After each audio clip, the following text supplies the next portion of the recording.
À la revue des griots, nous tirons notre plus grande fierté de notre aptitude à pouvoir dénicher pour votre plus grand plaisir les tranches du passé de l'Afrique qui sont méconnues du grand public. Dans l'épisode d'aujourd'hui, nous allons vous embarquer à bord d'un navire. Cap sur la Sénégambie. Nous remonterons les berges du fleuve Gambie et du fleuve Sénégal pour aller à la rencontre de ces compradores appelés lançados. Mais attention les amis, cet épisode ne sera pas le seul épisode dédié à l'histoire des lançados.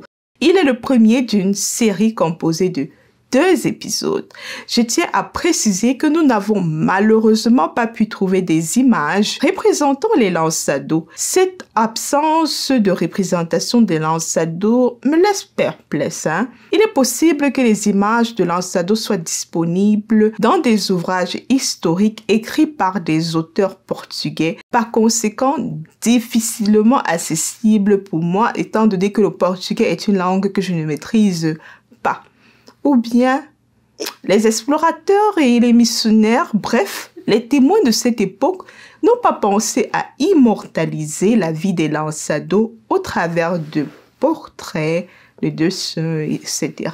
Bon, c'est bien dommage car j'aurais aimé vous partager des images d'archives qui concordent avec la narration. Toutefois, ne vous inquiétez pas, nous avons sélectionné pour la plupart des images qui illustrent des personnages et des scènes de vie en Sénégambie du XVIIe au XIXe siècle. Alors, moussaillons, êtes-vous prêts à voguer vers de nouveaux horizons? Ah oui, êtes-vous prêts? Ok, on y va!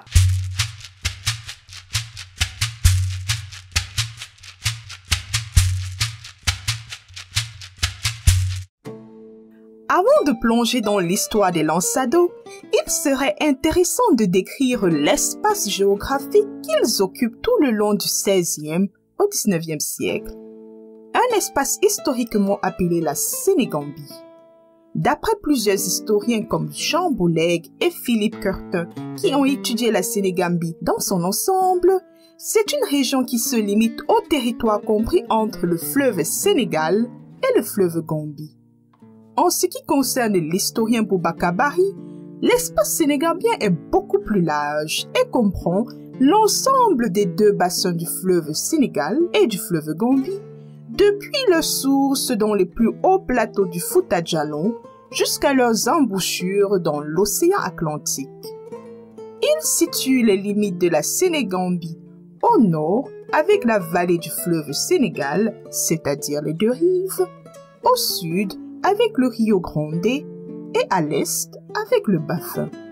Par conséquent, si l'on s'appuie sur les travaux de Boubacar Bari, l'espace sénégambien couvre les pays postcoloniaux suivants: la totalité de la République du Sénégal, de la Gambie, de la Guinée-Bissau, du Cap-Vert, une partie de la Guinée-Conakry, une partie de la Mauritanie et une partie du Mali.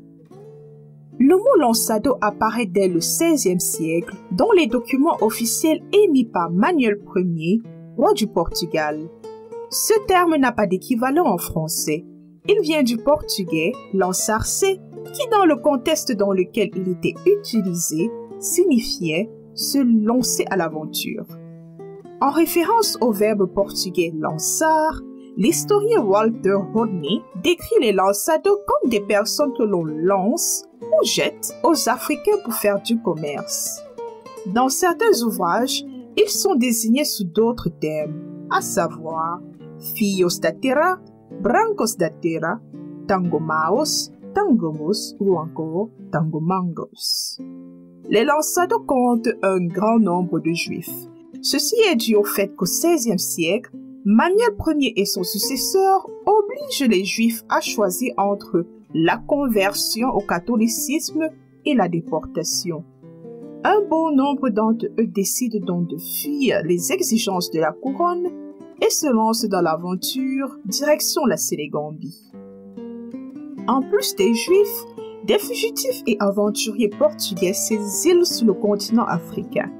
Les descendants sont donc tous des métis car parmi les lançados de la première génération, il n'y a pas de femmes. En 1620, Lorsqu'il vit des luso-africains lors d'une de ses explorations du fleuve Gambie, Richard Jobson, un explorateur anglais, fait la remarque suivante. Ce sont des Portugais comme ils se nomment eux-mêmes et quelques-uns d'entre eux leur ressemblent. D'autres sont mulâtres, entre le blanc et le noir, mais la plupart sont aussi noirs que les naturels du pays. Ils sont groupés par 2 ou 3 en un même lieu et sont tous mariés ou plutôt vivent avec des femmes noires du pays dont ils ont des enfants. Il apparaît de toute évidence que ce sont ceux qui ont été bannis ou se sont enfuis soit du Portugal, soit des îles qui se trouvent en cet état. Les lançados ne sont pas toujours des Portugais. Certains sont des Européens non portugais, à savoir grecs, espagnols et autres, qui s'assimilent aux Portugais. Bien qu'ayant quitté leur terre d'origine pour fuir les persécutions de la couronne, les relations avec le Portugal restent très tendues, même en terre africaine, et j'ai envie de dire surtout en terre africaine. En effet, les lançados sont d'abord des compradores, c'est-à-dire qu'ils jouent le rôle d'intermédiaires entre les populations locales et les compagnies commerciales européennes, notamment portugaises. Intervenant dans les réseaux commerciaux avant que les marchandises ne se trouvent entre les mains des Portugais, ils n'ont aucun intérêt à baisser les prix. Cet intérêt économique entraîne rapidement l'hostilité de la royauté portugaise. Le Portugal essaye tant bien que mal de les enrayer en terre africaine, une action qui se soldera par un échec car les lançados ne dépendent pas de la couronne portugaise, ils sont plutôt soumis à l'autorité des rois sénégambiens qui soutiennent leurs activités commerciales. Les lançados utilisent des esclaves, mais surtout des serviteurs libres africains appelés groumettes qui vont les assister dans leurs différentes entreprises. Certains lançados se mêlent à la population locale, mais la plupart s'installent dans les localités commerçantes.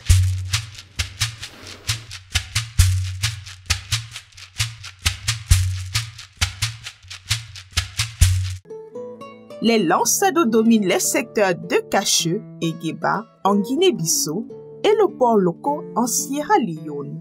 En plus de ces secteurs, ils s'établissent sur la petite côte, c'est-à-dire entre la presque île du Cap-Vert et l'embouchure de la Gambie, et aussi sur les rives de la Gambie. Sur la petite côte, on les retrouve principalement dans 3 points de traite, à savoir Rufisque ou Recife, Porto-Dal ou Portudal, Jouala ou Joual. Leur mode de vie demeure largement africanisé, bien qu'ils s'habillent à l'européenne et s'expriment en portugais.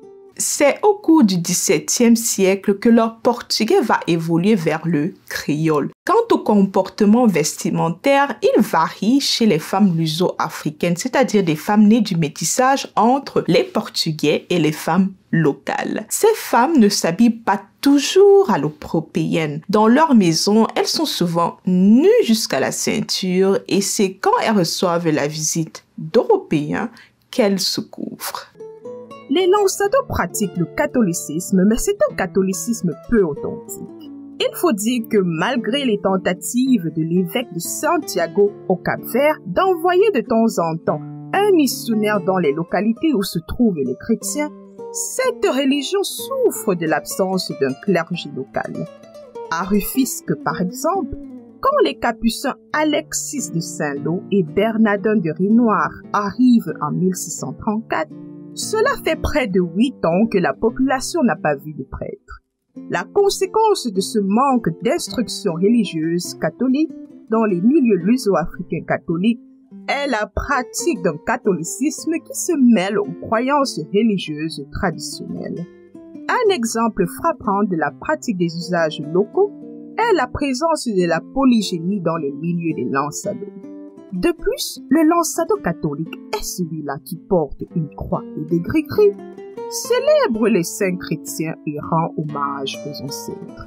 Une attitude qui laisse les membres du clergé perplexes. Le père Alexis fera d'ailleurs la remarque suivante lors des funérailles d'un lançado à Sirène, un village catholique. Ils mettent proche la fosse du mort le pot où il a fait cuire son couscous.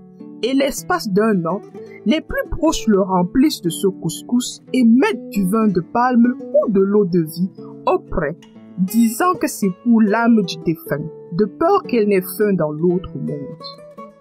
En plus du catholicisme, le judaïsme est présent dans certaines communautés de Lansado. Vers 1641, à Joal, on note l'existence de synagogues. Comme le catholicisme, c'est un judaïsme altéré qui se mêle aux traditions spirituelles locales. Cependant, d'après certains ouvrages historiques, il va finir par régresser vers la seconde moitié du XVIIe siècle, voire même disparaître.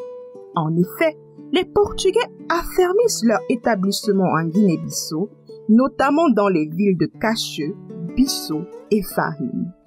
À Cacheux, ils amènent un clergé qui éteint le judaïsme. Et étant donné que les groupes de Lansado sont en relation les uns avec les autres, la disparition du judaïsme dans la ville de Cacheux va entraîner la disparition du judaïsme dans d'autres régions. La loi mosaïque serait une autre raison qui aurait précipité la fin du judaïsme dans les communautés de Lansado. Dans la religion juive, un juif est celui qui est né d'une mère juive. Par conséquent, les descendants des Lansado étant des métis issus de mères noires ne pouvaient être considérés comme juifs car leur mère n'était pas. Ainsi se termine notre voyage dans la société luso-africaine du Sénégambie. Nous allons accoster notre navire pour l'instant et reprendre notre croisière dans 2 semaines. J'espère que vous avez apprécié le voyage.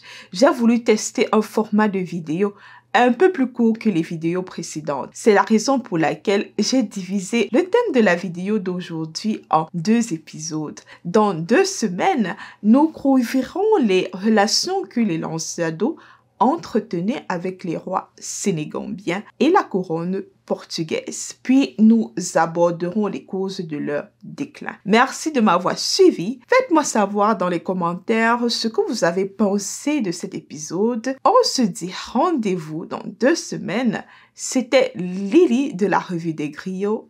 Ciao!